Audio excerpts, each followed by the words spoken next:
Welcome back to Between the Drafts. I'm Nathan. I'm Nat.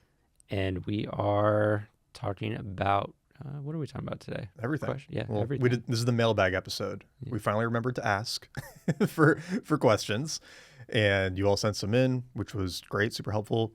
We've got a number that we're going to work through here. I've got a good little variety of topics. Sounds like you do too. Yep.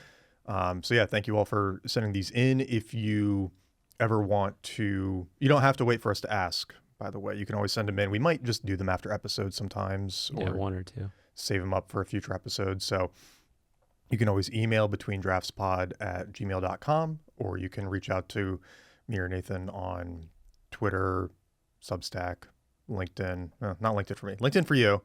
I feel like you're responsive there. Yeah. Wherever you find us, you can drop questions in, and we'll add them to the queue. But how's book stuff going? Good. The cover art is similar to the editing, where everybody I reached out to is like, I'm booked until the fall. Oof. And I'm like, one, good for you. That's awesome. Like, you do good work. Yeah. Two, damn it. Yeah, it becomes a serious bottleneck. It does. I remember last week you talked to somebody who wasn't available until December. Yeah. Is it the same person? Did you reach out to other people, or 3 other people? Oh my gosh, and they're all on similar timelines. Well, not quite December, like that. That's the Yeah. farthest I've heard, but I've heard September, August, October. That's wild. From those 3 folks. So, yeah, I mean, You almost have to just book them for the next 3 books preemptively. I had that thought. Yeah. Mm-hmm. Once you find 'Cause you somebody you like. I mean, you did the Husk cover way before this current draft. Yes. So I think the cover is actually something you could do after draft, like 1 or 2. I think so. When you Yeah. have, as long as you're not going to scrap the story. Right, as long as you're not going to scrap the title or change the title. Although the title you could change Yeah, once the you have it designed typography you down. could change. Yeah, although you might want a different vibe. But yeah, because I signed with Scribe in October, and then I think we had the cover done by December. Yeah, it was one of the first things they did, Yeah, which I never really put together why that might be the case, but now I'm starting to see why that might have been the case. it definitely helped with starting to think through a few other things, like space for the back and for the jacket. Oh, I guess that wouldn't have necessarily changed based on the design, but I think it was just like nice to get it knocked out and free up the cover designer to work on other things probably. But yeah, I didn't turn in the final until end of February, so it was done almost 2.5 months before. Yeah. One thing I'm thinking about is actually one of the questions I got was about cover art. So this cool. is a good place to start. The guy sent me an email and said he was talking about how Brandon Sanderson has talked about how his career was almost put off track because he thinks the first Mistborn cover. Yeah. Have you heard about this? Yeah, it was in the Tim Ferriss interview. It was. Yes. So that's where he got the story. Yeah. And it was, I think the gist of it was the first cover wasn't great. Mm-hmm. And Sanderson was like, no, I know this book is good. Then convinces the publishing house to change the cover and release a quote unquote new edition. The story was the exact same. And did great. Yeah. And his career kind of went up and up from there. But he thought, he mentioned that as like the turning point. So the guy's question was like, how are you guys thinking about cover art in terms of, are you looking at what's selling currently? Are you looking at just what you like? Are you thinking, how are you all thinking about it? Yeah. And you already got yours nailed down. And yours was nice because they gave you 4 or 5. Yeah, she gave me 5 very different directions to start with. How did you make that decision? Because there were a few that were good from my memory. I was looking, I was like, there's 2 or 3 here that I really like. Yeah. I mean, maybe I should be more scientific about this, looking at what's working and whatnot, but it was pretty vibes based. Yeah. And I mean, one thing that I was thinking about was the vibe of the book matching the vibe of the cover, so like the energy of it. Because there was the one other cover that we both liked where the word Husk is kind of like fading away towards the end, and it's a white background. It's much lighter. The one you ended up with is fairly dark. Yes, a lot more dark and intense. And I don't know, when you look at it, it almost feels like it has the Inception blah, kind of feeling behind it, which I think matches the energy of the book a lot better. But there was at least one other cover that I really liked, that it just felt like the energy wasn't right for the book. And so that to me feels like a pretty important thing. In terms of, what's working, I guess that would have been another direction to take, to look at kind of near future hard sci-fi that's come out recently that's done well and emulate that. So like a Blake Crouch cover or an Andy Weir cover or one of those guys. Because it, with also the added challenge of it not being space opera or space-based. Because a lot of sci-fi covers feature the space element. Yep. Project Hail Mary, and yours Martian. is like very specifically nothing in space. Exactly. Yeah. So that adds a challenge. I mean, think about like what Blake Crouch does with his covers. They're pretty minimalist. Recursion is just the infinity, and then the title and his name. Dark Matter, it has the kind of like layered copies of the name Dark Matter behind it, which is honestly quite clever and doesn't make sense until a lot later in the book. But there's really no hint of what the book is about from that cover. Yeah. Whereas Husk, there's like a lot in the cover. You've got the servers, you have the Shin, you have, I guess those are the only two like plot elements that are in there. But I wonder how many people will pick up on the little symbol. It's the first thing everybody asks when I show it to them. Yeah, they're like, wait, what is this? Yeah. Or if they know what it is, they're like, why does it say heart? Right? And that's kind of fun because it's immediately putting that question, I think, in people's minds, which kind of like makes them want to open it. There's a...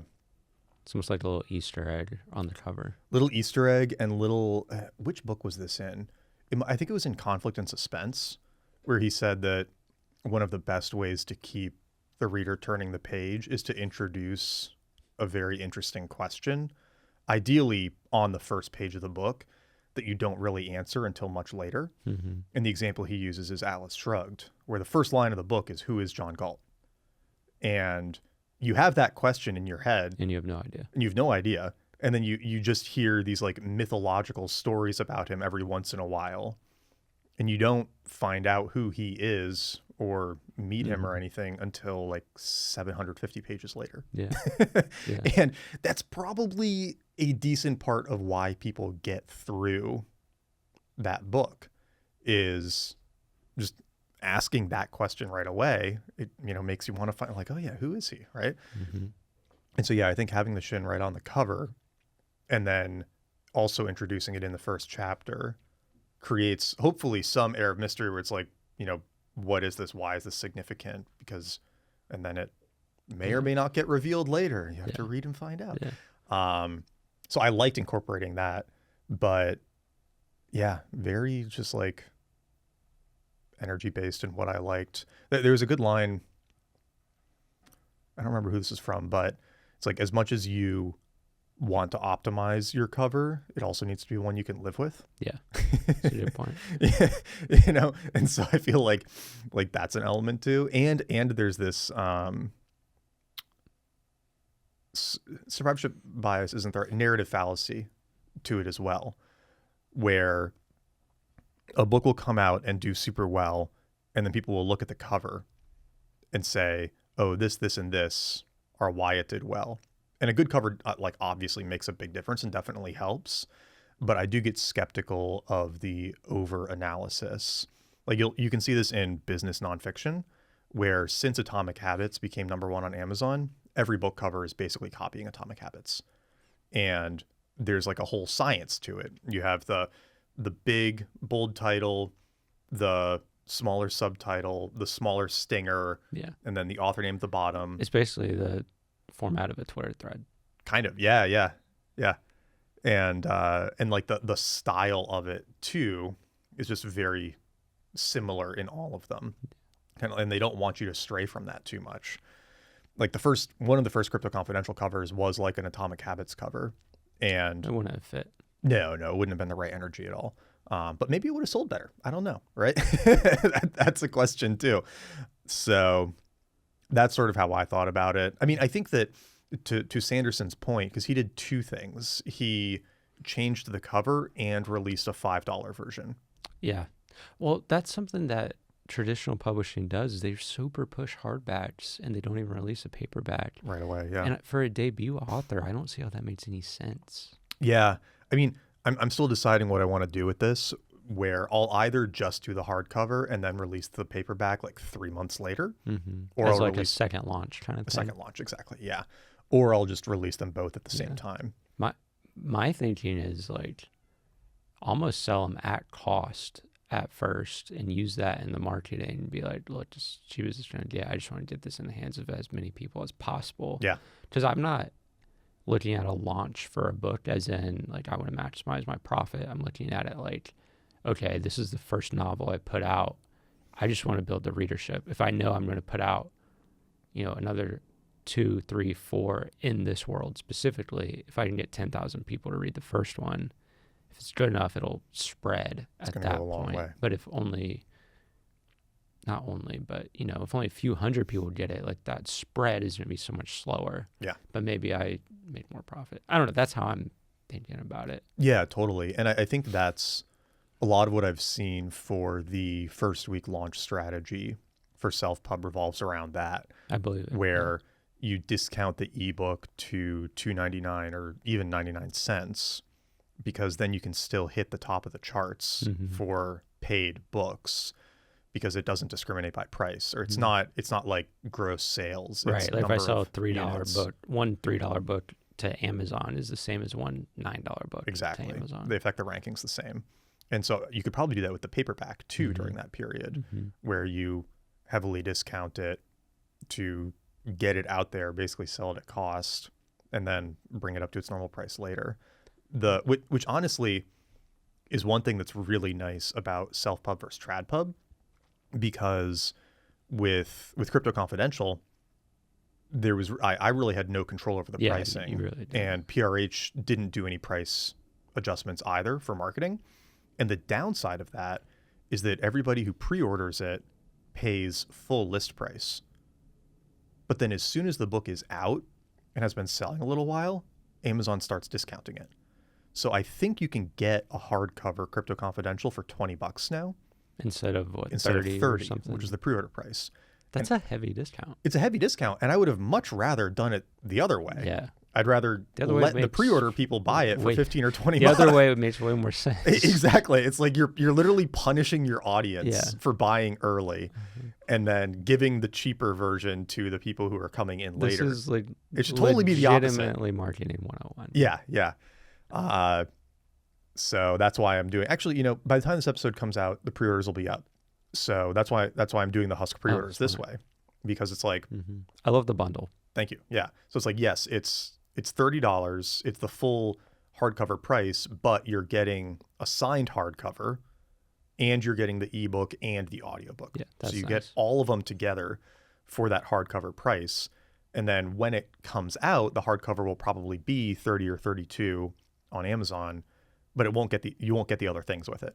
So anybody who pre-orders is getting the best value that they'll probably ever be able to get. I mean, I guess if you bought the paperback and the Kindle and the Audible during launch week, it might come out to about the same or even slightly less, but it wouldn't be a signed copy. Yeah. It wouldn't be the first edition hardback, so it's like there's an incentive to doing it or to pre-ordering it that I wasn't able to do with Crypto Confidential. So that's exciting. That is nice. Yeah. Back to the cover art. I wanted to, so I've been thinking about this mainly yesterday as I started to hear back from all these people and realizing that, oh shit, this might really affect the timeline. Yeah. Because I want the cover to be good. Totally. There's in fantasy, and I think it's worth looking at for whatever genre people are writing, but for fantasy, there's almost two main types of cover art. There's like the really beautiful cinematic kind of full illustration. Yeah. And that's the type of artist I've been reaching out to, like really talented people. Tom Roberts is one guy's name. Chris McGrath is another guy's name. Jeff Brown's another guy's name. They do incredible art. The other style of cover that you'll see is like the iconography. This is that like Akatar? Yes. Okay. Yeah, more like that. The first Will of the Mini, where it had like the 3 columns. Yes. Things like that. Is there a new cover? He did put out a new cover, and my rather hot take is I prefer the iconography one. Cool. But the new cover is cool. It looks Yeah. more like a movie poster. Interesting. Okay. So now I'm like, okay, can I find someone who can do the iconography, and then maybe at some point do some kind of special edition with one of these like top line illustrators. Illustrated covers, yeah. Mm-hmm. I imagine the illustrated covers are more expensive. For sure, they're like between $2,000 and $3,000 for everything. That's still cheap. It's not bad. Yeah. And the iconography, I don't know. I need to look into like who does those, who's really good at them. Right. On my head, they seem easier. Yeah. But at the same time, I'm not an artist. I'm sure there's a lot more that goes into it. Yeah, I was going to say, it's like, as the words came out of my mouth, I was like, no, you know what? Writing a shorter blog post is not necessarily easier than a longer blog post. And in right? some ways it might be harder because there's less to deal with. So that means what's on the page needs to, really hit. Totally. So yeah. There's that. But are you going to go more off of your intuition and what you like, or are you going to try to emulate something that's working pretty clearly in the market? I'll see if I can blend them both. Yeah, that makes sense. What I really want is for if a person looks at the cover, they can't tell whether it was self-published or traditional. Yes. That I think is the most important thing. Yeah. Yeah. And that's why I liked Anna, who they paired me with, because it's like she mostly does trad covers. Yep. And obviously she does some for Scribe too, but it was cool like looking at her portfolio and saying, oh, Stephen King, Jodi Picoult, right? Like big names that I know. And yeah, I don't think you can tell the difference between the covers she did for them and the covers she did for Husk. Yeah. It looks like the same quality. Yeah.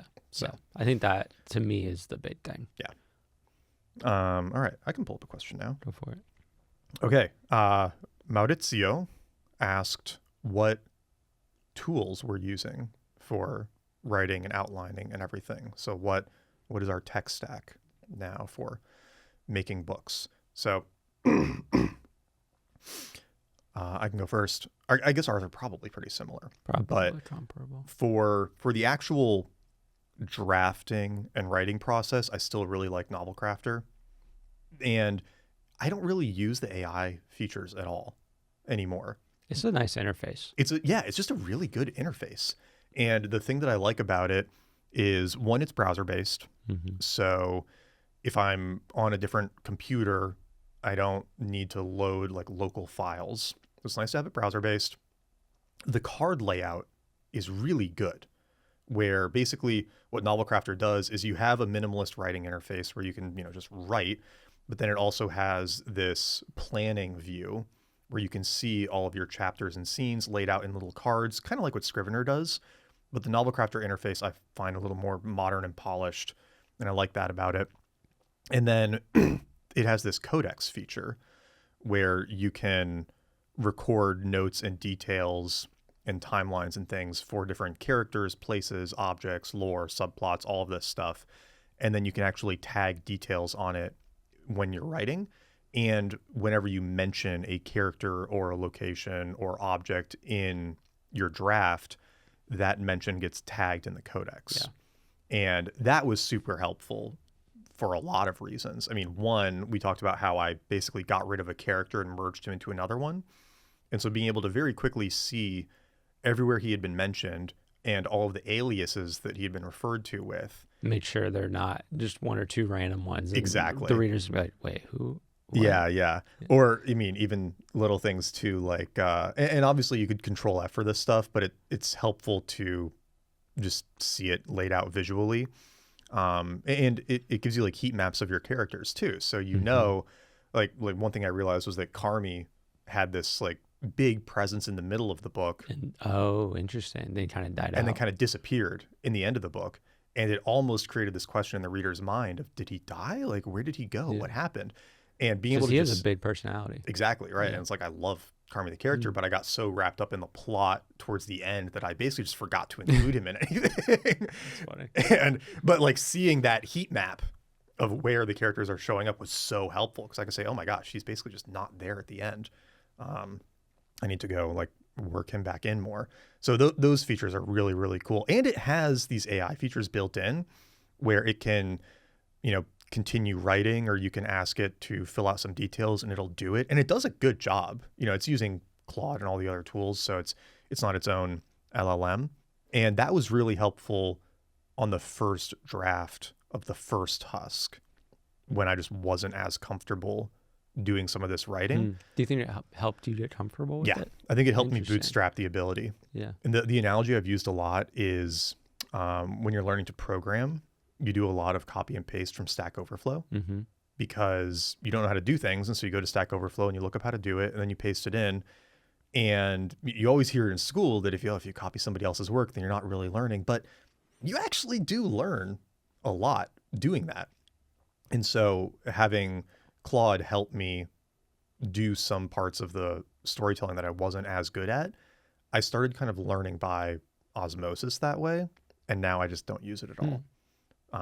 I will say, though, the automatic AI summaries of scenes That's nice. is really nice for your overview. Yeah. So what the summary thing is you'll have, let's say, a 3,000 word chapter, and then you can just hit quick summary. And then on a separate sheet that's just note cards, it gives you that summary. Yeah, and you that can see planning summaries for all your chapters right there. Yeah. Which is nice. It's great. But aside from Novel Crafter, Kindle, because I love editing on the Kindle. I love reading for editing on the Kindle. It just turns off half of the editing brain enough to like only notice the big important things. Yeah. Which I'm is really a nice. much better editor on a different medium. Like I struggle to edit on the computer. Like I'd much rather either print it out or read on the Kindle. Yeah. When I was doing the last read through, I loaded Husk on my Kindle and then I just had my notebook up next to it. And I just wrote down everything I needed to fix and change in my notebook. And then I could go back to the computer after and just boom, boom, boom, boom, boom, boom. Yeah. That worked really well. And then I guess the only other tool is note cards. I still really like outlining with note cards. Yeah. I find that very helpful because I can just lay them all out on the floor, move things around, see it visually, get a foundation that way, and then put those cards into Novel Crafter in that planning view and flush things out from there.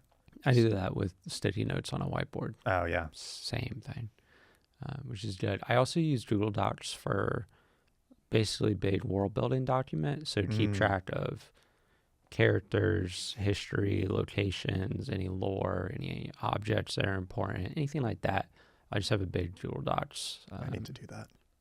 It's just a running list. It's not organized in any fancy way or anything. But it's something, yeah. Yeah, it can be helpful because for my thing, there's like houses and history, and that's Magic systems. can be kind of hard to keep track of who is what and all that. Yeah, I need to do that because I can already feel some of the world getting away from me. And I feel like yours is going to expand real quick. Yeah.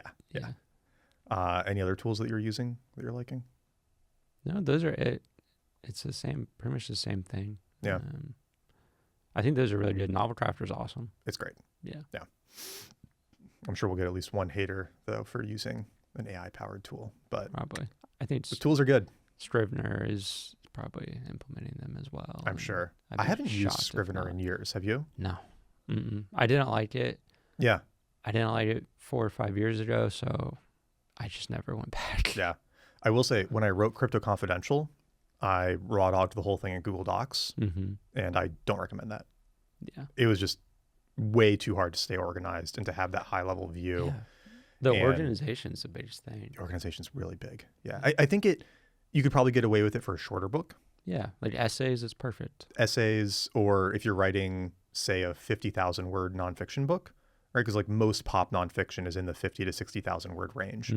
And that I feel like is where it kind of caps out at what you can hold in your head in a Google Doc. once I got past 70, 80,000 words, I really started to feel just completely lost in my Google Docs. So yeah.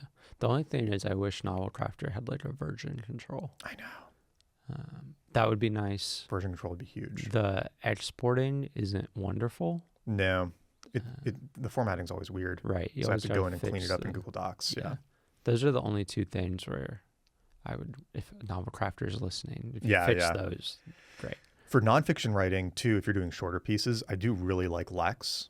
I tried it when they first came out with it. I imagine it's changed. It's considerably better now. They've added a lot of stuff, and you can save prompts. So you can save editing prompts of like things that you want the AI to review it for and to suggest.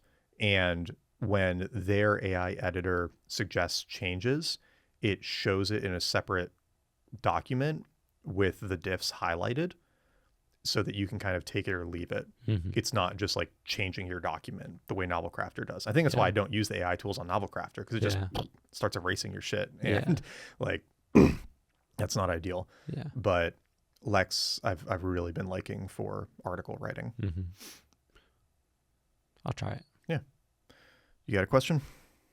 Yeah, it's this guy Scott was asking how we think about balance writing online with writing fiction. How are you thinking about that now? I write online a lot less. Yeah. Just kind of straightforward. That to me, it's hard to do both. So yeah, I just write online a lot less. I still try to do the newsletter once a week, but like I don't post much on. Well, I probably 3-4 times a week on both Twitter and LinkedIn. And those are your longer posts? Yeah. Or if there's just something random off the cuff, I don't really count that. Yeah. But I don't post as often. Yeah. I've been trying to figure out that balance too, because I can't write for my blog the way I could before I started working on books. Yeah. Because back then I could give my best writing energy to the blog, which led to some really good pieces, and I'm proud of that. But yeah, if I have to pick between the good energy going to the books or the blog are just the much better investment for the long term. I think there is an argument to be made, like the couple weeks leading up to a launch, to stop the book stuff and really focus on the online stuff for that like initial marketing push. Yeah, I don't know. I was going to say I've been trying to figure out a system that works, because I did see something that changed my mind on this a little bit, which was Venkatesh Rao. Have you read The Gervais Theory? Mm-mm. It's really good. It's a long nonfiction piece by Venkatesh, kind of like analyzing the world of work through the lens of The Office. Mm-hmm. It's very good. It's very entertaining. And it's still by far the most popular thing he's ever written and the thing he's known for. And I think he wrote it 10, 12 years ago. And he had a post on Substack recently where he said it's hard not having anything that's like lived up to that in that time. But I think it's better that I've just kept trying to put something out each week, even if I know it's only a 75 or an 80 out of that possible 100, than it would have been if I posted much less and only tried to put out things that were as good as that, because people just forget about you online. Absolutely. If you stop being consistent. And since I read that, I've been trying to be a little more consistent with the blog and just lowering my, not lowering my quality bar, because there's still good articles, but I've had a few pieces that have just gone like mega viral, hundreds of thousands or millions of views. And so in my head, it feels like if I'm not making something that level, it's not worth doing, but it is. One, because you kind of never know what's going to. It's hard. Sometimes you have an idea, but sometimes something surprises you. Yeah. I mean, my best performing piece of all time, I literally wrote in a voice note driving to the office and then just put it on the blog with almost no edits. And it drives me fucking crazy. Yeah. That's like my best performing article there are ever. Others that you probably sat down and worked on for weeks, that nobody reads.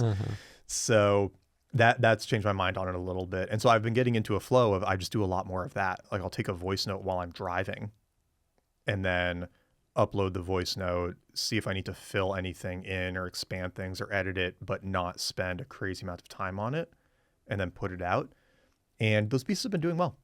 You know, it's been the last few posts on my blog and people have liked them. Mm-hmm. And, you know, I've gotten good feedback and notes on them. And I do feel like he's right that it's better to be consistent and have occasional bangers than to try to publish only bangers. Yeah. So I'm trying to do that more. The next question I have, someone who's asking about newsletter platform differences. Oh, yeah. I thought this was interesting I think there's becoming a very clear delineation between Substack and Beehive ConvertKit. Yeah. I would lump Beehive and ConvertKit together and then Substack separately. I think they're becoming very different. Yes, I agree. How do you think about that? Honestly, I think that Beehive ConvertKit are the way to go if you want a business newsletter. Mm-hmm. If you want something kind of like professional focused, and that's where I would delineate Beehive and ConvertKit, where it does still feel like Beehive is a little more on you're building a newsletter business, right? Mm-hmm. And you want kind of like the ads and the referral network and those kinds of things. And then ConvertKit can be a little bit more like a newsletter is part of your business. Mm-hmm. And so supporting you that way.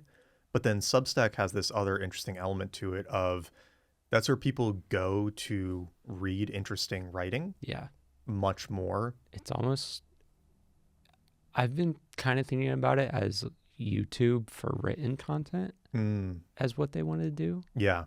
Because there seems like there's a longer shelf life for stuff there. Very long. Yeah. I don't really post. I post notes on there, but I put, like my emails come from Beehive. Mm-hmm.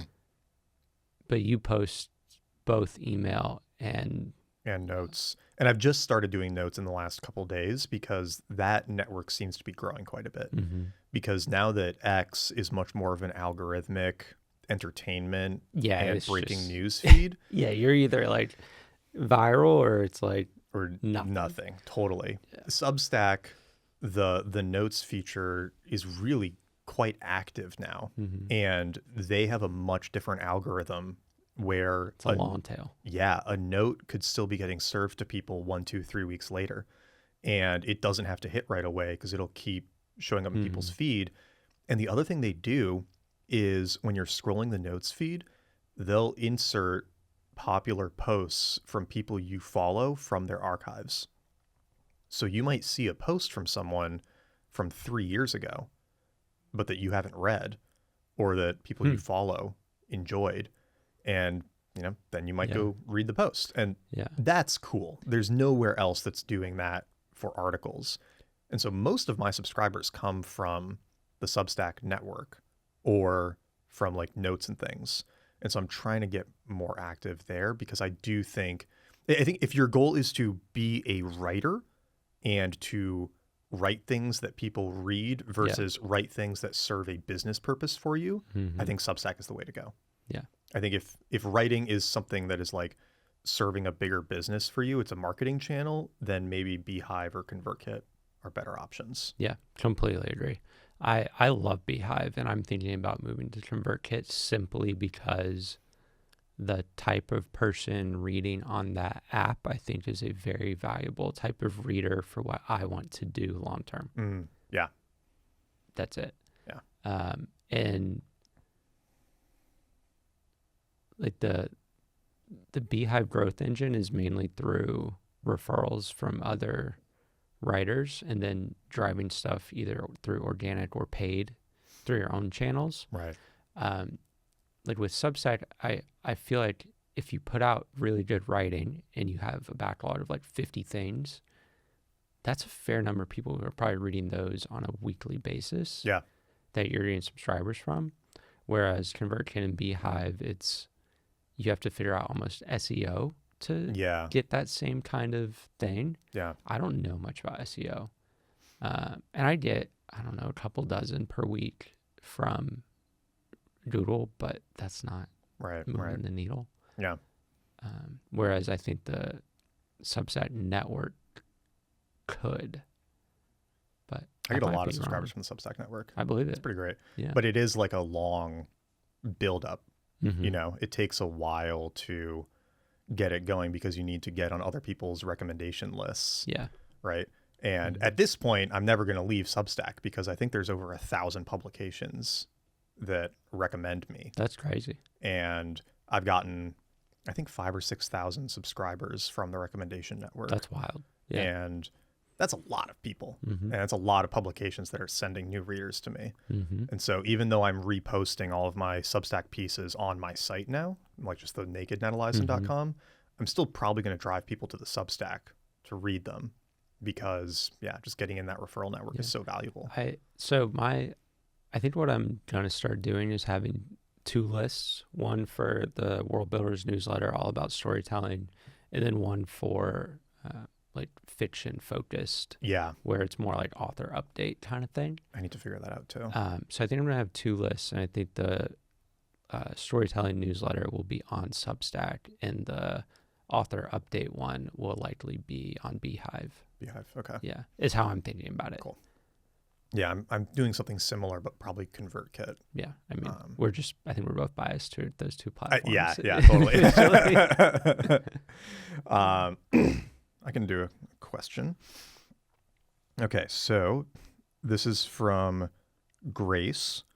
When you have an outline or a rough plan for the book, how do you balance linearly working through it versus writing the scenes that you're inspired to work on that day? Yeah, I'm not linear at all. I'm you're seeing not? this with the novella that I'm writing. Yeah. I have probably 3 scenes in there that I was just super excited to write. Yeah. So I'm working on those, and they'll be like the pillar pieces. One's the ending. Like, I am really big about getting the ending in a good spot and then letting that carry everything else through. Cool. I've just found that's super helpful for me because otherwise I like just go on massive tangents. I feel that. And so I pretty much took that idea and was like, okay, what are the other big scenes here? Like, okay, there's, this really important character like dies here. Okay, let's make that scene awesome. Damn, spoilers. Shocking. Yeah. Adult fantasy novel. Somebody dies. Yeah. So yeah, I like to, for the novella, this is what I'm doing where it's like, okay, I have, how many scenes was it? It wasn't a ton of scenes. It was like 15. Okay. 12, 15. Are you thinking like 30,000 words? Yeah. Cool. Exactly. Yeah, somewhere around 25, 30. Yeah. And I just picked 3 of those that I thought were like the biggest ones, like the kind of pillar pieces for each act, and wrote those. Cool. And now it's, okay, how do I fill in the rest? What do you think you'll do with the sequel to, are we saying the name? We said the old name. Are you saying the new name? Or Sure. That secret? Yeah, Okay. I think I changed it to Pendulum Swings. Cool. So what do you think you'll do for the sequel to Pendulum Swings? You've actually already written the ending, right? Yeah. Okay. Yeah. So you've already. Yes. So you'll do a similar thing. Yeah, probably similar thing. I have like the ending in mind for like 5 books. Wow. Which I think is helpful because it's let me kind of foreshadow things. Oh, totally. Yeah. Yeah. I mean, I already realized outlining Husk 2 that I need to go back and stealth edit something in Husk 1. Oh, interesting. Before it goes to print. Yeah. And so I'm like, good thing I started doing this now. If I had waited a month, I would have been screwed. What about you? How are you doing it? So I'm working on the novella as well. And it sounds like a very similar place to you. I outlined, or I have like 9 chapters planned. And so each chapter will have probably 1 or 2 scenes. So looking at, call it 15 scenes, again, like around that 30,000 word mark. And it's very different from Husk because the whole novella will take place in the span of a few hours.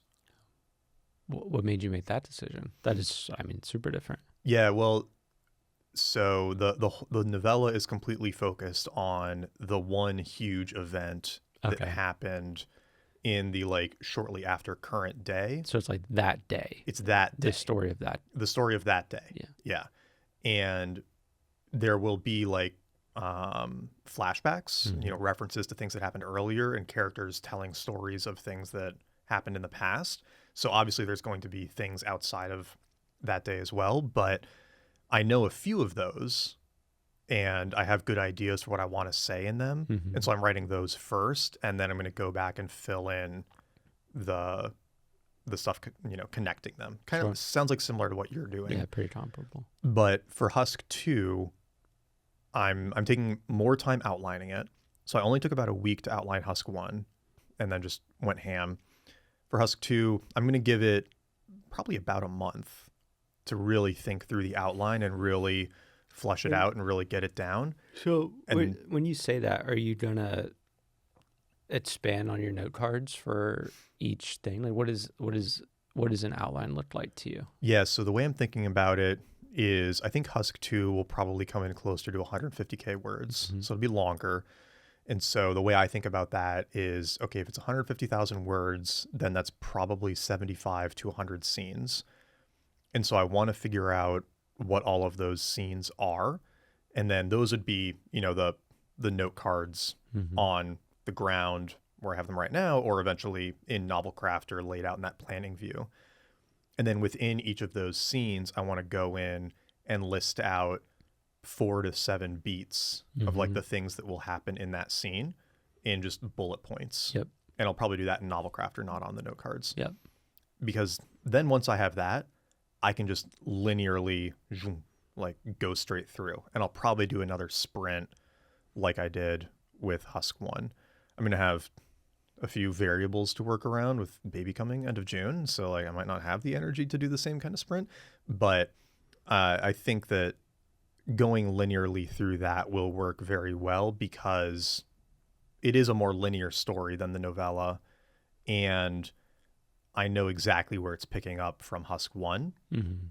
And I'm kind of sort of like different from you. I'm less sure on exactly how it's going to end. There's a couple of big ways it can end. Mhm. And I kind of feel like I'll outline that. Maybe it will emerge as I outline more, which is the obvious choice.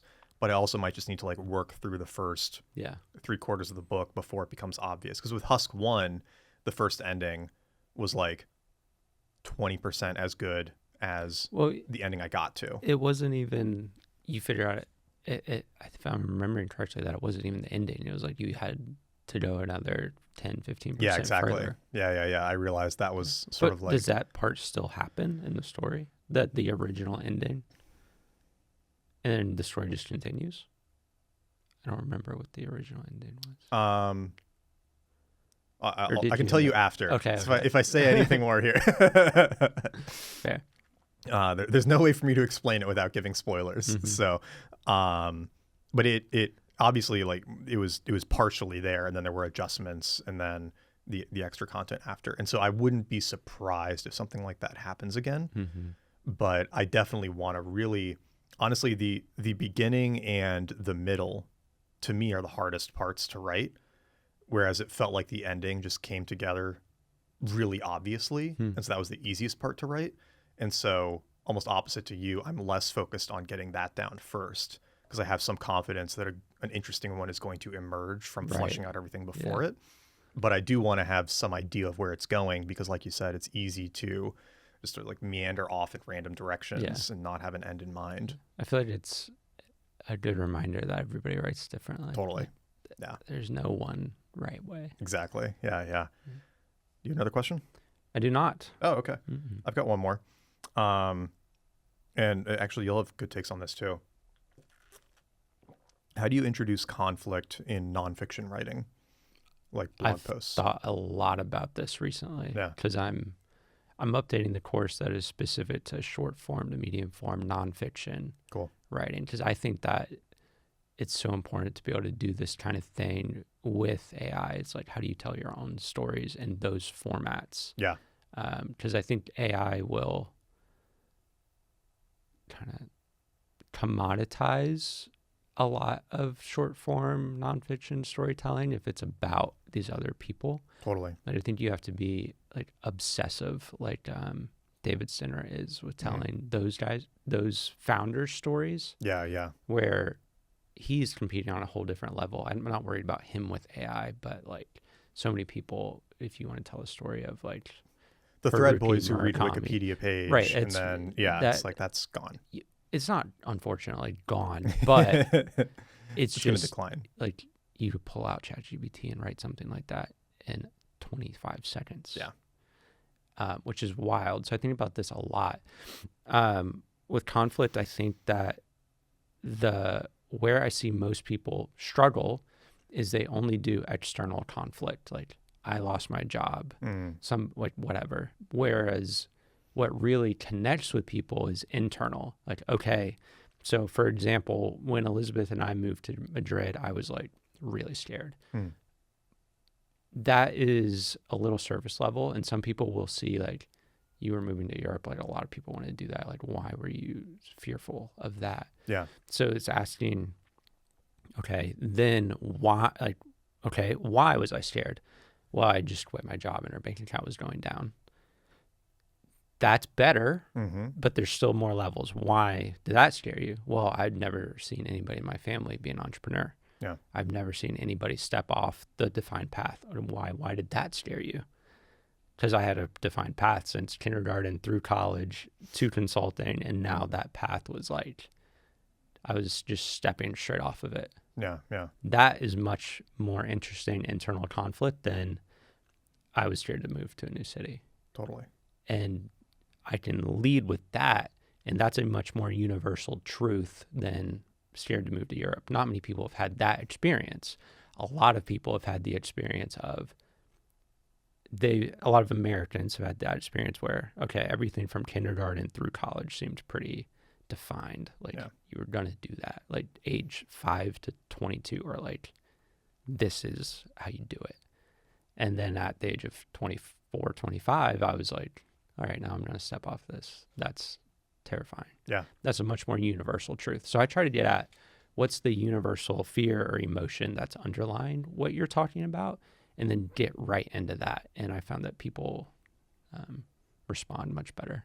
Yeah, I pretty much fully agree with that. When I'm, when I started blogging 12 years ago, I was sort of like the AI, where I would go find a topic that was interesting and then try to distill the important parts and then explain it back to people. I do think there's still value in that, especially for yourself. Yes, I think for yourself, but creating content people want to read through that strategy, I think is going to die off quite quickly. I agree. Because I summarized a thing and now I'm going to try to teach you that thing. It's like, I don't know. I'm not going to read anybody's post on that anymore because I can just hop into Grok and start asking it questions, and it's going to do a better job than that person whose explanation is not tailored to my questions and my experience.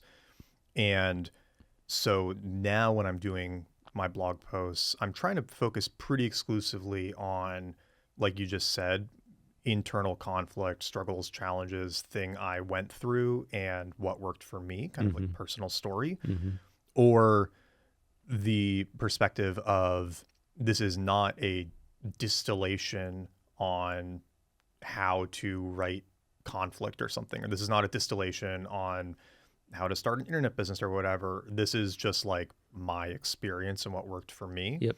And then the conflict, you'll usually be able to find something that you struggled with that you can work into the story that will naturally make it a lot more interesting than one of the distillations. Yeah. And I think too, there's certain forms of internal conflict that people are almost always curious about, like something I was wrong about. Yep. Or like a mistake I made. Absolutely. Or like those kinds of topics I think are always going to be interesting because the human element makes it really drive home. And there's this other good like quippy line that the most personal is the most universal, right? It feels like your personal stories are not going to resonate with anyone, but they're probably going to resonate much more than writing a digest of other people's things. For sure. And it's, if you are going to write about what you've, somebody else's story and what you've learned and taken away from it, it's much harder, but there are ways to introduce yourself into that as well and really tell it from your perspective. I think our friend Billy Oppenheimer does this excellently through his newsletter and what he posts and whatnot. I think he's top tier at that. Yeah. But I think that's a skill that's going to become more and more valuable. It's not just distilling those ideas, it's distilling them and then showing how it has actually affected how you operate and think about things. Totally. If that makes sense. Yeah. All right. Shall we wrap it up? We should probably wrap it up. I will say that pre-orders for Husk are live. Nice. So this is my pressure. I got to get them out by this episode. I think I'm going to announce it next week. Let's go. As we're talking. So Okay. it'll be out a little bit before this. And so you can go to huskbook.com and that'll take you right to where you can pre-order it. And like I said, the pre-order bundle, I'm fulfilling all of it myself. You get the signed hardcover, the Kindle, and the audiobook, all for the one price. Super excited to just try it out and see how it goes. Mm-hmm. If you just want the Kindle or the audiobook, then just wait until it comes out on Amazon in a couple months, because I'm not going to pre-sell individual versions of it. But yeah, if you're excited, and you'll get it a few days or a week before it publishes for everybody else. So I'll send them out a little bit early. Yeah, I'm just really excited for that. Yeah, that's awesome. It was fun setting up the site, like brushing off my Shopify chops. Yeah. And there's definitely going to be, logistical things I have to figure out. Maybe I'll just have hundreds of copies in the condo and I ship them out from there. Hopefully. Yeah. Sounds great. Yeah. Good Seriously. problem to have. I'm kind of excited for that. It's like, and it is very satisfying doing those things and getting to, go to UPS and drop them off and ship them out and all of that stuff. Yeah. So I'm looking forward to it. I think it's going to be fun. And yeah, going to see how it goes, but the cover looks great on the hardcover rendering, which is really cool to see. And yeah, so huskbook.com if you want to pre-order it. Book one. Book one. Any other updates or other things? What should we talk about next week? I'm out of the country, so week that's after. right. Let's talk about your pre-orders. Okay. Just how you thought through all that. Yeah. Cool. Let's do that. That'll be fun. Mm-hmm. Also, a shout out to the podcast episode you sent me, the self-publishing show interview with, is it Ryan? Yeah, Cahill? he's really good. Yeah. It was an excellent episode. Mm-hmm. Really, really enjoyed that. Validated some of the stuff that I've been thinking about, and maybe because I got those ideas from you and you had been studying him, and it was just like a great deep dive on what's worked well for him. I've read 2 of his books now. Great writer. Cool. Yeah. Cool. Which ones? The first 2 in the series, or did you read the novellas? The novella, The Fall, and then Of Blood and Fire. Cool. All right. So shout out to Mr. Ryan Cahill. Mm-hmm. Maybe we'll have to chat with him sometime. That'd be fun. Mm-hmm. Okay. Aside from that, be sure to subscribe on YouTube, Between Drafts Pod. Follow us on Instagram, Between Drafts Pod. We're on Twitter or X as well. I think it's between_drafts. I'm Nat Eliason on Twitter. NathanBall27. And if you like Substack too, you can find me there. And yeah, we'll be back next week. Thanks everyone.